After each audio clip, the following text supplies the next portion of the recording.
for the backdrop of this conversation, in the first half of this year, we've seen about $15 billion of capital inflows from institutions into crypto.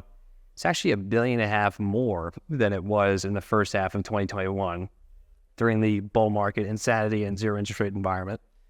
And we've seen now even real-world asset tokenization growing about 60% month over month in the first half of this year, plus these ETF approvals that we've seen. So I think what we could do here is kind of just firstly go down the line. We can start with you, Dmitry, and get a sense of what it is you guys are building, and then specifically your take on what you feel and see institutions wanting from you and your services. Go for it. Well, thank you very much.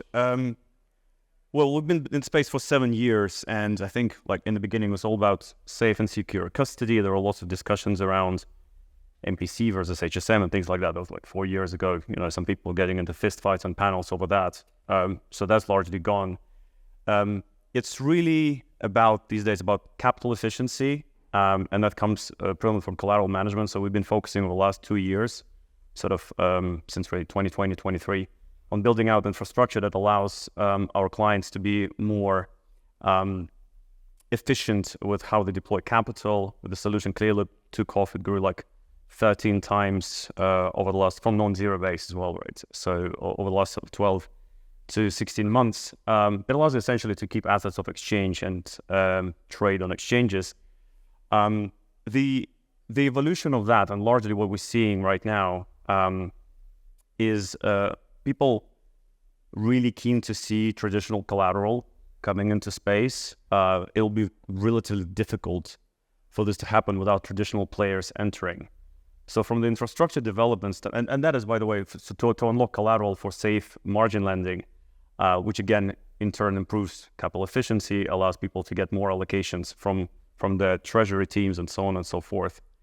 So from that standpoint, we need larger players coming into the space. So it's less to do with what are the capabilities around infrastructure. And to be honest, right now, it largely depends on the US and the outcome of the elections, because a lot of players just waiting, either preparing or making slow moves. But it's a heavy dependency. I mean, to the point where actually, like from Copper's standpoint, when we're thinking about hiring executives, we like thinking about who's going to win the elections. It's like it's which is a little bit strange, but from the larger players' standpoint, and I'm talking about your tier 1, tier 2 banks coming in and providing this infrastructure. I think this will unlock massive amounts of other assets and players entering into the space. Anthony, go for it. So down the line, so Provenance Blockchain Labs just recently spun out of the Provenance Blockchain Foundation. For those of you who don't know Provenance, it was created by Mike Hagney and Juno at Figure Markets. Laurie, sitting next to me, is one side of the business. Figure Technology Solutions, which is the more well-known lending side of the business, which has materially scaled, I think, the only asset class in all of blockchain financial services to have issued more than 0.1% of any financial asset. They've done about $40 billion of home equity line of credit and mortgages. There's currently about $11 billion of those ledgered real-world assets on Provenance blockchain today. And what we're trying to do at Prov Labs is to help others fast follow in Figure Lending's footsteps by building the dApps and the tools that regulated financial services firms need to come on chain efficiently. And, so we're taking a big step back. I think everyone in this room agrees that we're going to see billions or actually trillions of dollars of financial assets ledgered on public blockchains over the next several years, maybe decades, depending on your view. How do they get there? And our view is that the DeFi world will follow examples from the TradFi networks, and where you see, 4 or 5 custody banks, 3 or 4 credit card providers, my first business depository bank, 2 or 3. We think we'll see a similar construct in our thing, and we'll have 3 or 4 interoperable public blockchains that register, ledger, and exchange the world's financial assets. And we can talk a bit later about why we think Provenance wins that race. Great. Hi, everyone. I'm Laurie Katz. I'm the COO of Figure Markets. As Anthony mentioned, Figure Markets was part of the parent company Figure. We spun out in March of this year. And we're building really what we're calling the exchange for everything. When we think about what our customers want and really what clients want, I think ultimately it's liquidity, transparency, efficiency, and returns. People want to make money in this space. And so, how do you do those things in something that's new and untested and quite frankly, as Dmitry mentioned, an area, particularly in the US, where regulation is uncertain. And so I think what most of our clients are looking to us for is proof of concept. And as Anthony mentioned, he's at Figure Lending. Since we started in 2018, we're one of the top lenders of home equity mortgages. So we're really taking what we built there and continuing that on at Figure Markets to really apply all of the things we've done from transparency, liquidity, regulatory, and building something that can be even better on that platform. From just a technical infrastructure perspective, continuing to develop KYC tools, bankruptcy remote, things like share registries, all like just fundamental critical elements. But people are working on those things, and I think some of you are in this audience now. I think the more important is to kind of shift towards institutional adoptions. Frankly, like a bit of a change of perspective by the builders. You need to integrate with the technical platforms, the operational back office elements, compliance, risk. These are big asks. And I think one of the problems the industry has is they don't take the time to really understand the nuance of what it really requires to adopt these solutions. And so what I tell people is, step one is really trying to minimize your surface area of change, to get buy-in, to get stakeholders within the organization, to not be intimidated by the scale of what you're asking them to adopt. So I talk a lot about the repo market moving on chain as kind of a canonical example, because despite the fact that it's incredibly important, it's at its base level very simple, right? You need collateral, you need tokenized cash on ledger, you need a custody agent, like kind of a solvable problem. And then you can kind of build up from there. So I think that's where I would tell people they should be pointing. Yeah, building up on that, I think institutions need certainty, and they need certainty both in regulations, and hopefully we get some clarity in the next few months. Also liquidity, maturity of the technology, compliance, and user experience. So for me, I'm the founder of Quinto, and I'm building this layer 2 that is focused on creating a safe space for institutions to interact with all the public blockchains. We're a layer 2 on Ethereum that has KYC, AML, and native insurance built on the chain in order to provide these assurances for sophisticated players that they can interact with all the public blockchains, with all the DeFi primitives that are available on Arbitrum, Mainnet, Optimism, Base, but do it from a safe space. So, Dmitry, you made an interesting comment in your opening remarks about just the unbearable and ridiculous uncertainty on the regulatory pathways and who's going to be elected in the United States, how that's going to impact your business, how it's going to impact your hiring. I'm curious just to get tactical and tangible there. How do you think things are going to play out from a regulatory perspective over the next year if you were to play Nostradamus with us for a little bit? I mean, everybody who has spoken with this conference is either doesn't know or I think it's a popular thing to say that they think Trump's not going to win.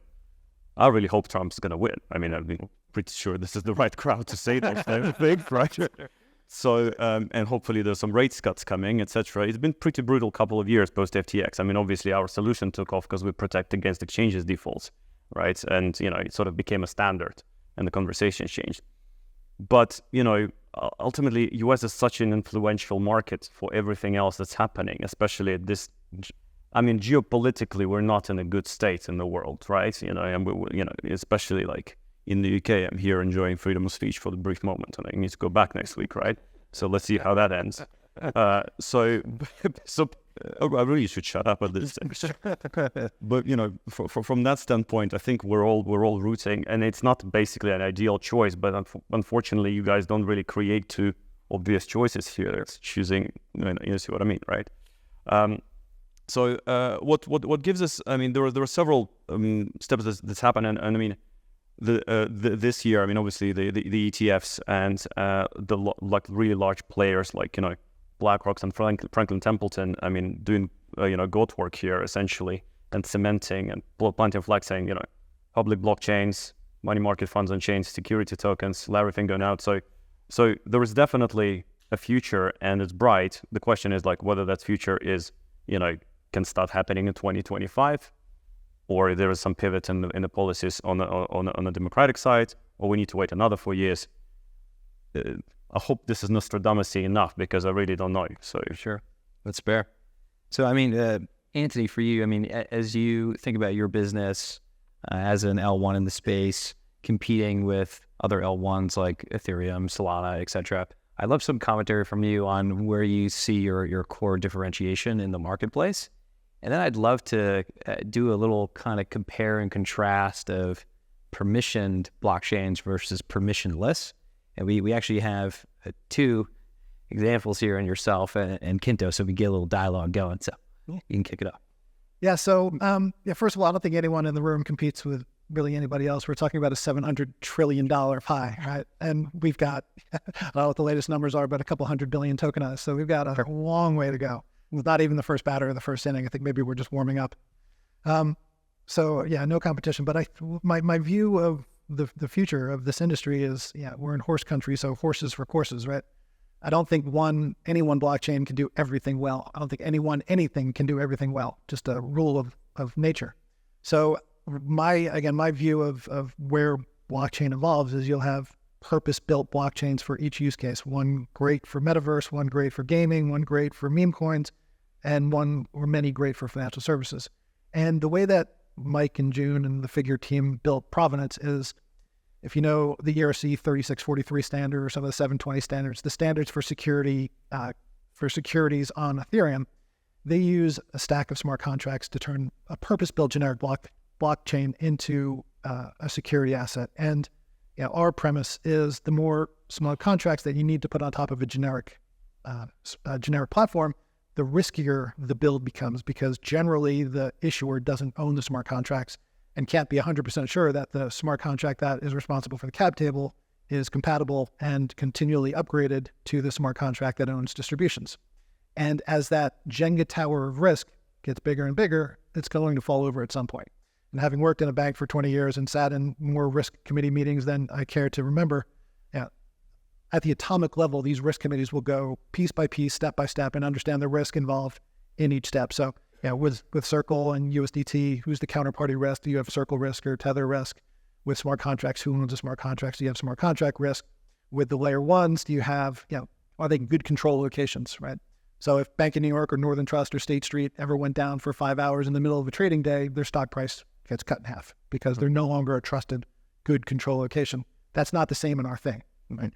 Blockchains can go down, and I'm not throwing shade because I live in a glass house.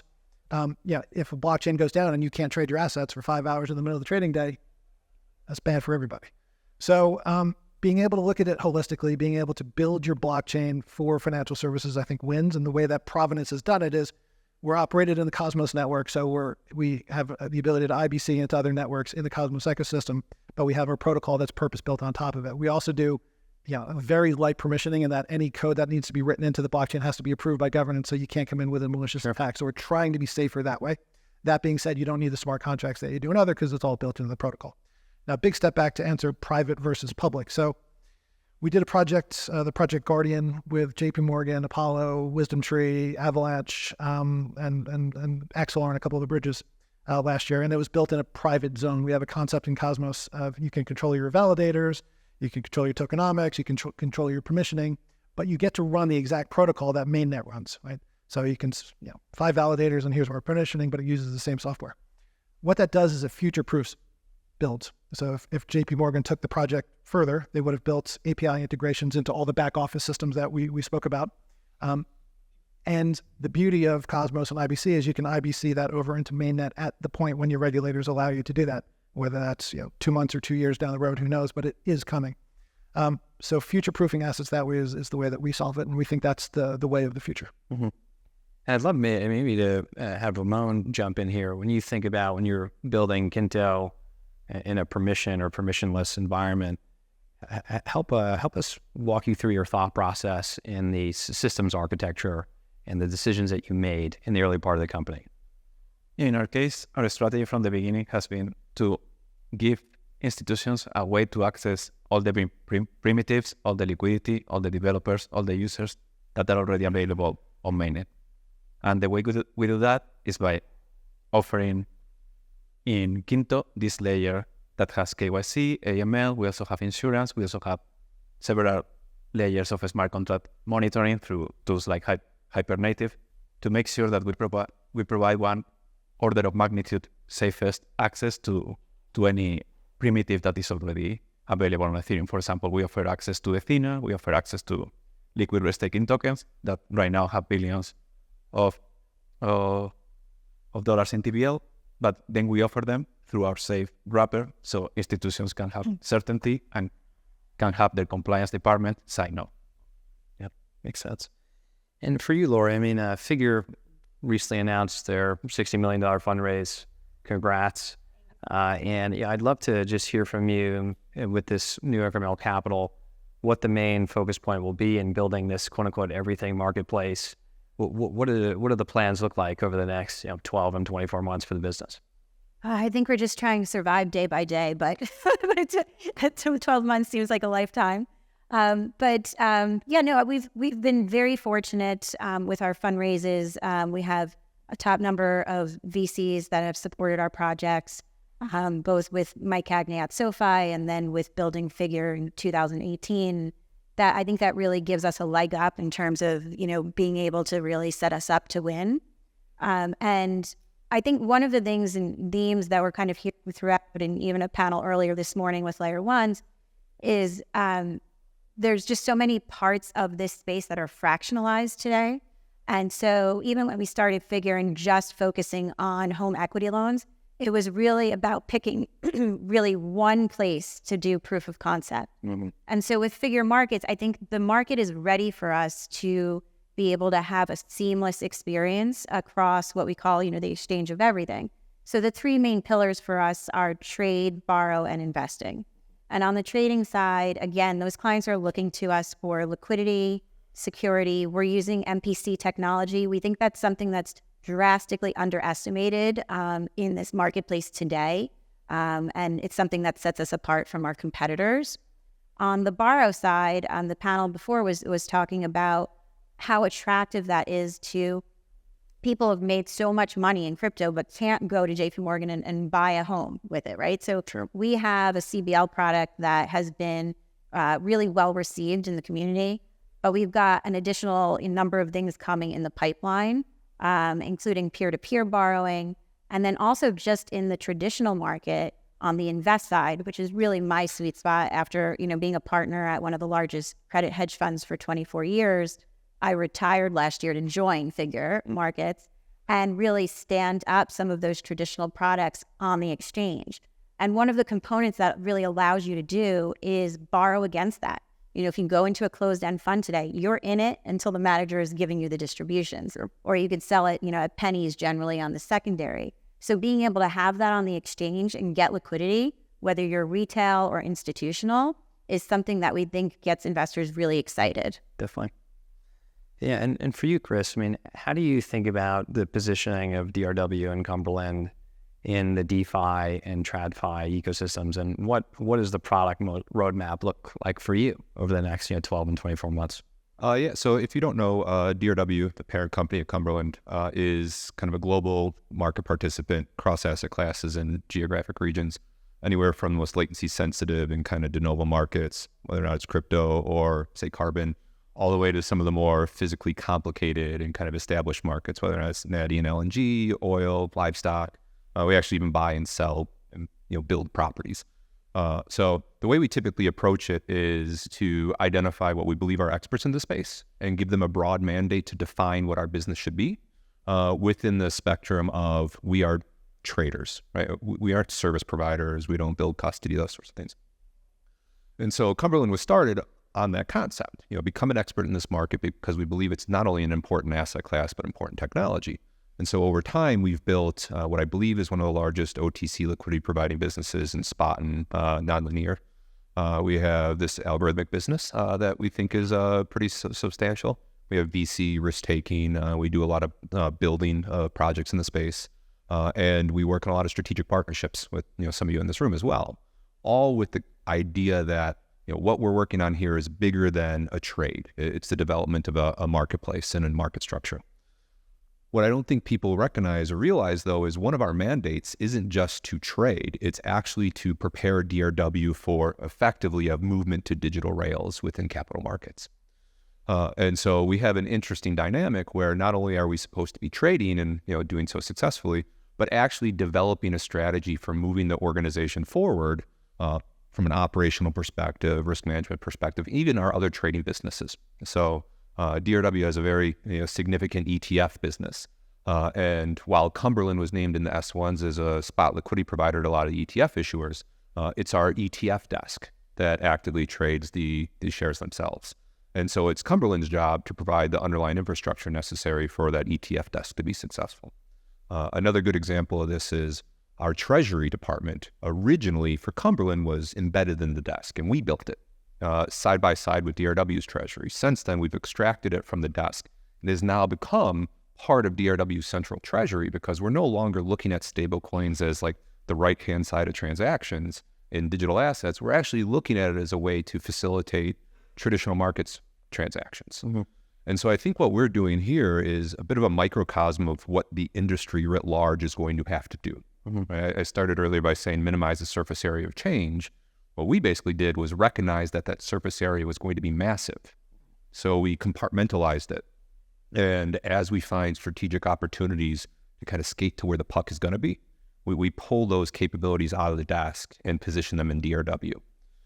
And so what that's allowed us to do is when these more, I'll call it traditional institutions are looking to understand how to think about something, we're actually able to walk them through our experience and kind of teach them some of the lessons that we learned, some of which were hard, some of which were easy, and then try to find a way to actually develop a strategic partnership to help them move along as well. Mm-hmm. Mm-hmm.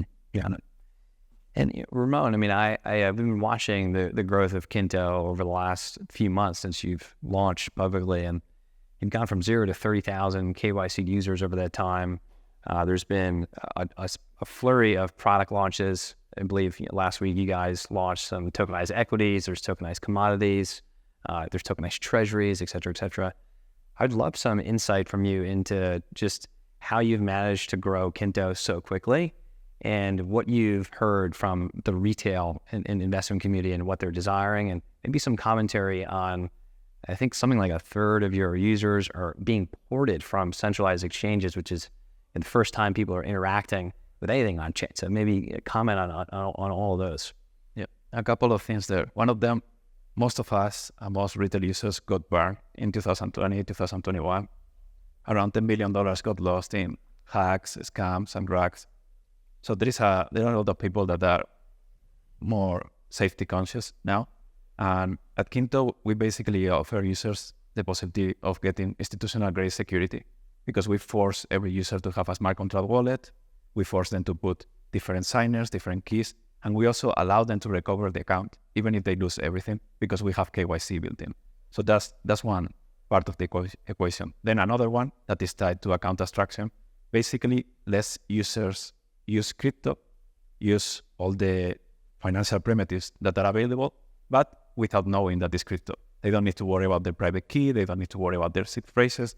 That is how technology should be. Technology should be invisible. So as AJ was mentioning, we have like 6,000 to 7,000 users that Kinto was the first time that they did anything on chain. And they could just fund their account directly from an exchange like Coinbase or Binance and then interact on chain and buy Ethereum. And this is a new funnel to onboard retail users that use Robinhood, use Coinbase to the real on-chain economy. That's great. And, kind of circling back to you, Dmitry, I mean, we've been watching the evolution of your business from Clearloop to Copper Prime to the Copper Network. Can you walk us through kind of each of those subsequent evolutions and product launches and kind of what do you imagine is next, the next 12 to 24 months for you? Sure. Well, I think I already had a moment like of shameless self-promotion. So around Clearloop, like you want me to self-promote? Yeah, it's a cool product, right? Like, so not to cut you off.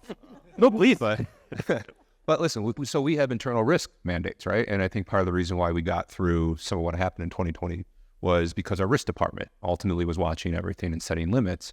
And something like Clearloop and bankruptcy remote solutions changes the way we think about counterparty risk. And so I think those sorts of problems are really important to solve. So not to put you on a pedestal, but Thank you. but they're Like collective promotion, yeah. Yeah, exactly. It's much better.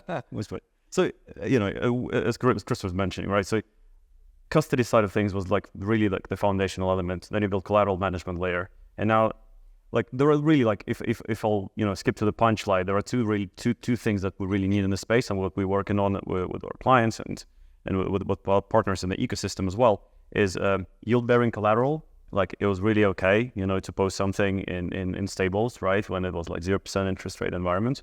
Now it's basically 5% that's chipping away from your cost of capital, right? So that is a massive thing which is absolutely needs to be sorted. So we're working on that. And the second thing, which would be great to see, this is not something that I don't think we can solve single-handedly, or anybody in the crypto space can solve single-handedly, is we need a large balance sheet in the space, right? So, and that is basically to start shaping what the prime offering should look like, because we're not a prime broker, we provide prime services infrastructure, which basically allows you to plug in the balance sheet.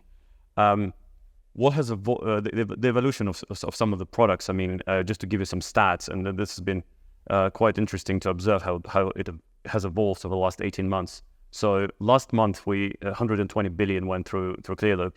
There was about 17,000 plus risk-reducing settlement events. And what's interesting about it, so it operates at scale with similar sort of players that operate in traditional space. But we operate risk management and collateral management 24/7. I'm talking about August 5th, I'm talking about July 5th, and so on and so forth. Like, those were interesting days to look at, right? And if you compare it with a traditional space, essentially where your risk aggregates, and then once a day you flush it, and then hopefully then you go like this, so that it's then delivered in T+1, T+2, or T+ whenever, right? We continuously chipping away that risk every couple of hours, 24/7. So it doesn't allow basically for the risk to aggregate and become really a big problem to then discover and then to gather like all sorts of meetings over the weekend. Sure. So I think this is something that we're quite excited, and it's not going to happen next year. Well, there is a glimpse of how this could look like with like security tokens coming into the space and how we basically can start incorporating that. But if we imagine that the assets are coming onto blockchain, they will live 24/7 live, and the risk is going to be there 24/7. So we need to essentially we call it like it's a scale experiment, what we all I think doing in crypto. So, and echo what Anthony said, like there isn't really like in our minds is it like who's going to win it and so on and so forth. Like the market is so vast that the solutions that we're building today for crypto is the first time in history that we could build something for financial services, show how it operates at scale, and like work with traditional players to start implementing. And we're pretty excited about that. And we've been building the products throughout history in a very simple fashion. We go to the buy side and our clients and ask them, what do you want? Our clients are predominantly quants. They tell you straight exactly what they want, and then you just do that, right? So that's the feedback kind of where we're at today. So, but it's, anything to do with helping people make money or reduce their costs, right? That's the name of the game. It's crystal clear. Yeah, and for you, Anthony, I wanted to just get your commentary, but also open it up to the broader group. You've got, over the last 24 months, a ton of movement. The Turing test, if you will, has actually been passed. There's, now these new LLMs are completely and utterly ubiquitous. And AI and crypto are beginning to intersect more and more, especially over the last 6 to 8 months. We've seen that on the venture side. I'd love your commentary on how AI is affecting your business, how you're integrating it, and then I'd love to open it up to the broader group there too. Yeah, so I think the hype is a little bit in front of the reality. It's certainly coming. A vision of the future that we see every day, that we know is coming, speaking of Microsoft and Google and NVIDIA, they all look at the large data sets that will generate, for instance, in the mortgage business. So today in the mortgage business, outside of blockchain, it's very paper intensive. You've got your notary session, you've got wedding signatures, you've got MERS, which is run by the NYSE company ICE, putting a stack of papers together. If you've ever taken out a home loan, you sit there, you sign wet ink for, it seems like an hour before your stack of papers gets moved to the next servicer. Putting all that on chain creates massive efficiencies, both in terms of time and cost savings, of course. So you take a 60 or 90-day process to close a loan. Now you can do it in 5 days. Figure has taken out 100 basis points of the process from origination to warehouse to securitization on notional value of the loan, so it's a massive cost savings. But the data that it generates, so every time you create a new loan and you generate it on chain, you create reams of data that sit off chain in an encrypted object store that run a hash to the chain. And that could be the video notary session, it could be the lien, it could be the property condition report, all the things that the servicer needs to move it. And all that data goes with the loan from origination to warehouse to securitization. And getting it digitized and being able to put AI, large language models on top of that, you can now get in front of the next great financial crisis, theoretically, if you also had payments on chain, which we're not there yet. We don't, you're not paying your mortgage in USDC yet, even if it's on chain. But once you can see payment flows, locations, credit scores, LTV, you can start to make pretty accurate predictions about which areas of the country are doing well and which are not doing well, which might be in default, which aren't. And because it's real time, the great financial crisis was caused in part by having data on mortgages that was delayed by 60 or 90 days. By the time you discovered a house was in default, it's been 3 months before they stopped paying their mortgage 3 months ago. Here you can do it in real time. So you can hedge, it's going to be amazing what you can do with the data once we're there. We're not there yet. But would love to hear what other people have to think. Yeah, I think, as you look at it then maybe in taking small steps on how we can apply what is available today, we're really trying to make everything very efficient on the exchange. And so when you come on and get a wallet and go through our KYC process, you're not going to have to fill out 25 subscription documents every time you want to invest with us. We're taking that data and we're applying it into the documents to make it very user-friendly. So that's one way, it kind of, I guess, is a baby step to Anthony's point, that we're able to really just make it a much better experience for the customer. Obviously, we're using that technology ourselves on the exchange to enhance our liquidity, to make sure we've got great pricing, and those things will continue to get better as AI is more widely integrated into what we're doing. And then finally, on the investment side, these are great investment opportunities. And so we're putting those into our investment products. We're allowing our investors to invest alongside with us. So I think there's like the 3 components that we can use today and look forward to, the evolution of where we can incorporate AI.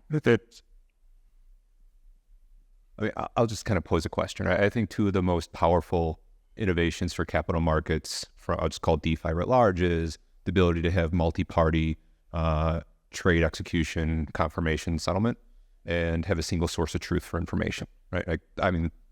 At its basic layer, that's what's the value.